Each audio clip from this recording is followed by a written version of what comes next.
Pada hari Minggu 5 Oktober 2025, sekitar pukul 18.35 WIB, di langit wilayah Kuningan, Kabupaten Cirebon, Brebes, Tegal, dan sekitarnya, terdapat sebuah objek langit bercahaya seperti meteor yang melintas dari arah barat daya. Waktu kemunculannya hanya sebentar, dan setelah itu, kejadian ini diikuti dengan suara dentuman besar. Apa ini sebenarnya? Oke, ada 3 poin yang akan kita bahas dalam video ini. Pertama, kita mulai dari peristiwanya dulu seperti apa, dampaknya seperti apa, dan yang terakhir terkait dengan benda apa ini sebenarnya. Pertama, kita luruskan dulu terkait dengan peristiwanya. Jadi ketika kabar ini muncul, di internet itu langsung muncul sangat banyak video-video dari hasil rekaman orang-orang terkait dengan objek langit yang bergerak ini. Ada yang benar, tapi ada juga yang keliru. Maksudnya itu bukan video dari kejadian ini. Ini adalah beberapa video yang valid.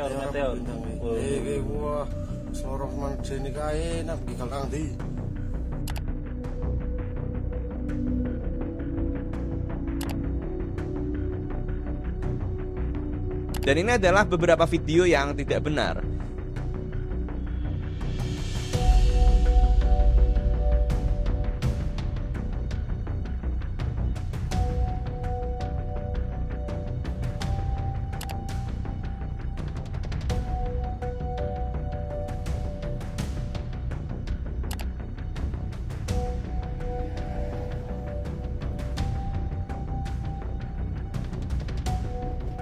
Di sini tidak benar ya kalau ada video yang nunjukin kalau meteornya ini jatuh dan terus meledak. Termasuk api yang ada di tol ini itu juga bukan karena hantaman meteor. Kemudian selain laporan soal benda bercahaya di langit, banyak juga laporan terkait dengan suara dentuman besar di area sekitar tempat tadi, di Kuningan, Cirebon, Brebes, Tegal, dan sekitarnya. Dan ini diverifikasi ada data dari BMKG Cirebon yang mengindikasikan adanya getaran pada sekitar pukul 18.39 WIB. Jadi dari data ini, menurut Prof. Thomas Jamaluddin, seorang ahli astronomi yang sebelumnya kepala Lapan, yang sekarang udah gabung jadi bagian dari BRIN, beliau menyampaikan bahwa objek itu adalah sebuah meteor yang berukuran di kisaran, beliau memperkirakan berukuran sekitar 3-5 meter ukurannya. Yang ukuran ini didasarkan dari perbandingan dengan meteor yang dulu pernah ada di daerah Bone, Sulawesi Selatan. Kemudian beliau juga memperkirakan jika meteor tersebut jatuh, maka setelah dia melewati lintasan wilayah Kuningan Kabupaten Cirebon, meteor tersebut nanti akan jatuh di Laut Jawa. Jadi ini jatuhnya bukan di pemukiman ya teman-teman, tapi di area Laut Jawa. Kemudian kalau kita lihat pun di sini meteornya menyala dalam waktu singkat terus dia hilang cahayanya sebelum dia sampai ke bawah. Jadi ada kemungkinan meteornya ini dia meledak sebelum dia sampai permukaan. Dan memang untuk ukuran meteor seukuran ini seringnya memang dia akan meledak di udara, teman-teman. Ini serupa misalnya dengan kejadian di Rusia di kota Chelyabinsk, di mana di situ ada sebuah meteor yang juga menghantam area situ, lewat di area situ, di mana meteornya ini dia bercahaya dan kemudian dalam waktu singkat cahayanya hilang karena dia sudah meledak pas masih di atas. Dan berhubung meteornya ini ukurannya besar, diperkirakan sampai sekitar 20 meter diameternya. Jadi bahkan ketika dia meledaknya ini di atas, gelombang kejutnya atau shockwave-nya ini tetap bisa merusak bangunan dan mengakibatkan beberapa korban.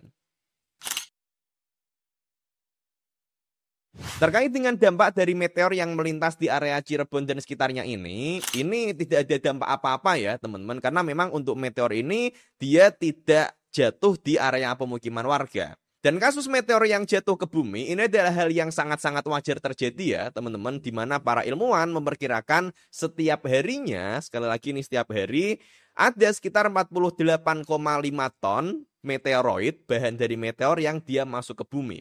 Sebagian besar dari bahan ini akan terbakar di atmosfer dan tidak teramati. Tapi ada juga sebagian kecil yang dia bisa teramati terlebih dahulu. Jadi ini adalah hal yang sangat biasa terjadi.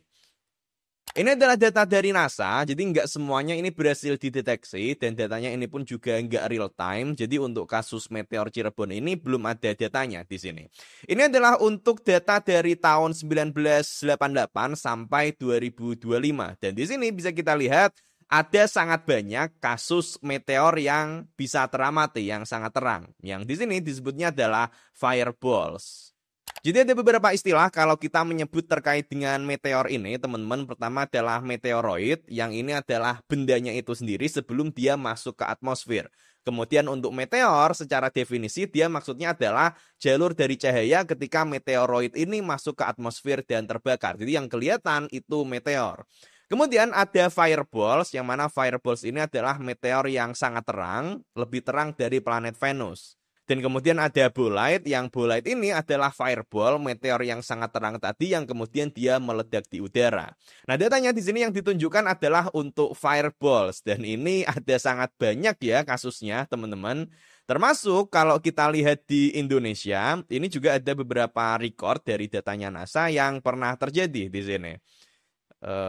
Oke. Sebagian besar ini terjadi di wilayah laut ya, tapi ada juga sebagian kecil yang dia ada di daerah daratan. Termasuk salah satu yang terbesar adalah yang terjadi di Sulawesi ini tahun 2009.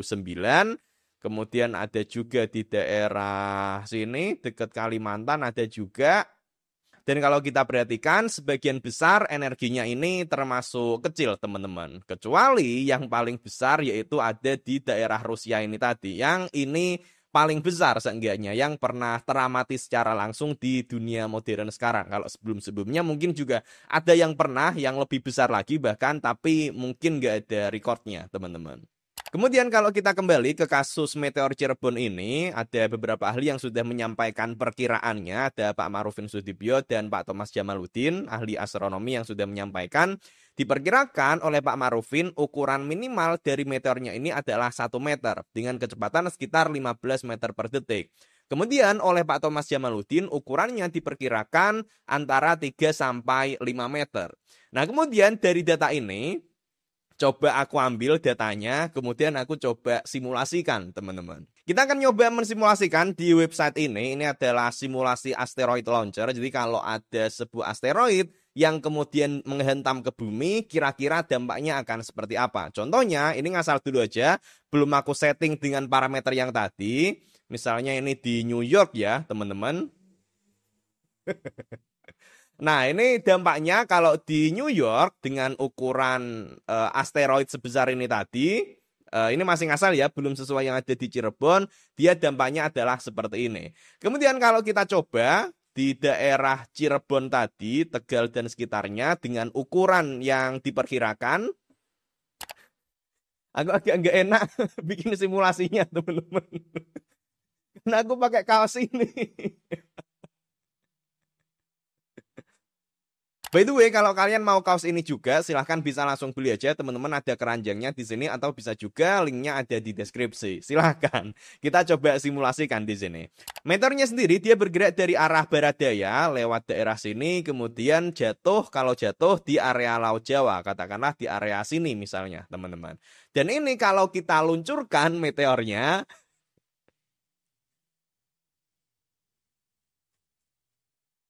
oke. Untuk dampak langsungnya ini tidak signifikan. Kenapa? Karena meteornya ini dia akan mengalami airburst atau dia akan meledak di udara, teman-teman. Diperkirakan di sini dia meledaknya di ketinggian 26 km. Kemudian untuk energi ledakannya ini nilainya adalah di sekitar 2 kiloton TNT.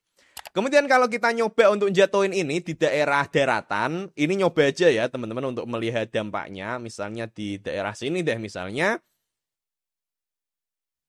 Oke, kembali lagi di daerah sini dia nggak mengakibatkan terbentuknya kawah karena dia meledaknya adalah di atas. Tapi kalau kita perhatikan dari sisi ledakannya, ini dia shockwave-nya cukup luas ya teman-teman sampai segini. Entah seberapa ini ukurannya, nggak ada ukurannya dia ya.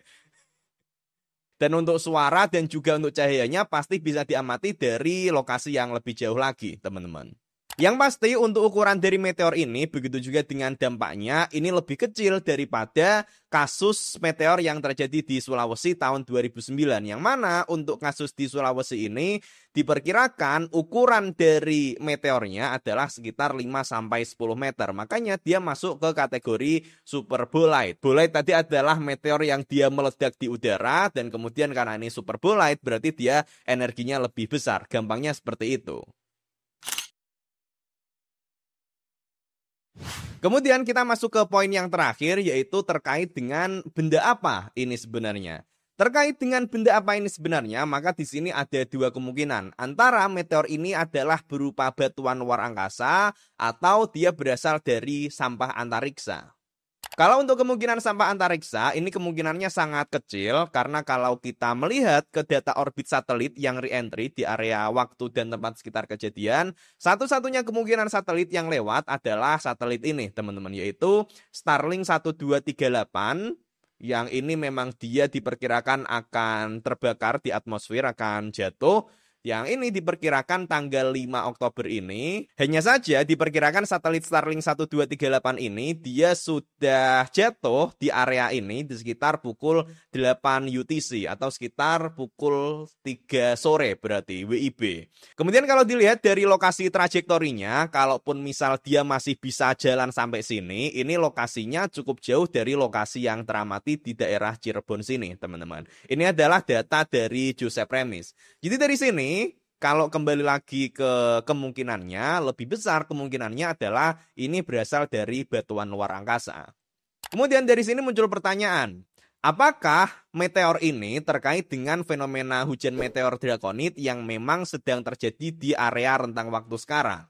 Ini tidak ya teman-teman, karena gini, peristiwa hujan meteor itu memang ada musimnya dan itu tidak akan menyebabkan meteor yang sampai seterang kejadian ini. Peristiwa hujan meteor itu berasal dari debu-debu dan bongkahan kecil dari komet yang melintas di dekat bumi yang ukurannya ini kecil-kecil sehingga tidak akan bisa menghasilkan meteor sangat terang seperti ini. Oke, kalau memang ini meteor adalah batu luar angkasa, kenapa kemudian BMKG, LAPAN, NASA nggak ada yang bisa mendeteksi? Kenapa kok mereka nggak ngasih peringatan dini terkait dengan potensi dari meteor ini? Aku sempat lihat soalnya di komentar dengan nada marah ya. Kenapa nggak ada peringatan dini kalau ada meteor kayak gitu? Oke. Kalau untuk yang BMKG, pertama kalau terkait dengan meteor, ini bukan ranahnya BMKG ya teman-teman. Dan kemudian kalau untuk LAPAN, dia memang punya beberapa radar, tapi kapasitasnya terbatas sehingga tidak bisa mendeteksi semua objek langit yang bergerak ke bumi. Dan radarnya dari LAPAN sendiri, setauku ini lebih diperuntukkan untuk riset atmosfer. Dan jangankan LAPAN, NASA aja dia juga nggak bisa mendeteksi ini loh teman-teman. Karena langit itu dia sangat-sangat luas dan kalau pengen bisa mendeteksi secara luas, artinya ketelitiannya akan berkurang. Artinya, untuk objek-objek langit yang ukurannya kecil seperti meteor, bahkan sistem NASA sendiri pun dia tidak bisa mendeteksi. Apalagi kalau ukurannya ini kecil, kemudian jaraknya juga jauh, itu kalau di langit itu kayak cuman sekedar ukuran titik, teman-teman. Dan makanya termasuk meteor yang jatuh di Rusia tahun 2013 yang ukurannya sampai 20 meter itu juga nggak ada radar yang berhasil mendeteksi keberadaannya.